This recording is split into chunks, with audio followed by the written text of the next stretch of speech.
Et dans ce quatrième podcast, et pour finir avec ces types de miroirs dans notre trading, je vais vous partager également un petit paragraphe qui concerne vos émotions versus votre raison.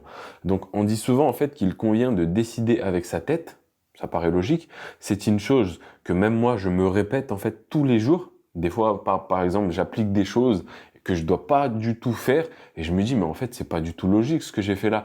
Je dois pas du tout faire les choses de cette manière-là et pourtant j'ai pris cette décision-là. Elle est mauvaise, certes, mais voilà, je pense que nous avons tous cette bataille entre nos émotions versus nos raisons.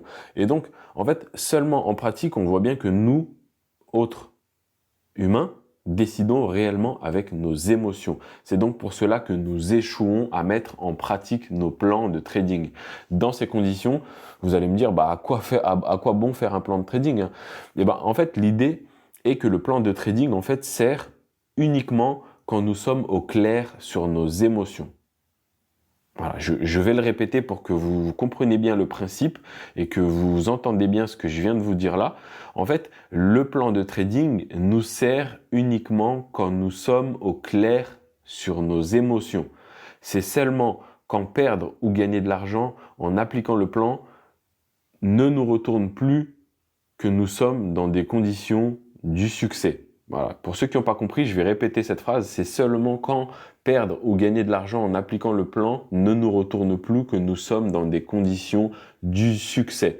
Tout simplement parce que nous avons rationnellement qu'à appliquer notre plan nous fera gagner à moyen et long terme. Voilà. Si en revanche nous ne sommes pas en phase avec nous-mêmes, il est alors impossible d'appliquer le plan et tout part en sucette. Voilà. Donc, comment faire ce travail en pratique? En fait, l'effet miroir, il faut savoir que c'est un outil fantastique et il ne s'applique pas forcément qu'au trading. C'est pour ça que je vous fais cette psychologie-là, parce que le trading, en fait, va nous faire grandir personnellement. Donc, à chaque fois que vous ressentez quelque chose de positif en vous, face à une situation, c'est que vous reconnaissez qu'une partie de cette situation est en vous également. Quand vous ressentez à l'inverse une émotion négative, c'est qu'il en est de même. Je n'aime pas le fait que l'on ne m'écoute pas, devient dans certains domaines, je ne m'écoute pas moi-même. Au niveau trading, cela se traduira par exemple par des pensées du genre « ça y est, j'ai encore perdu, je suis nul ». Et en creusant, vous vous rendez compte que vous avez tendance à vous dévaloriser dans certains domaines et il conviendra alors de prendre conscience de votre vraie valeur dans ces domaines pour inverser la tendance.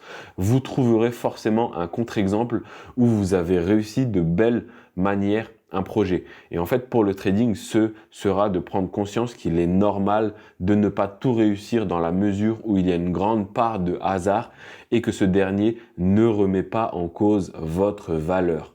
Voilà, donc je vous demande de réécouter cet audio parce qu'il me paraît vraiment, vraiment important et que je vous ai partagé là énormément de valeur. Je pense que le fait de réécouter cet audio et de prendre conscience de réellement de toutes les choses que je viens de vous dire, ça va vous permettre, encore une fois, d'accepter réellement les choses et qu'il est normal, à certains moments, de traverser des mauvaises périodes, que ça soit dans votre trading ou dans votre vie.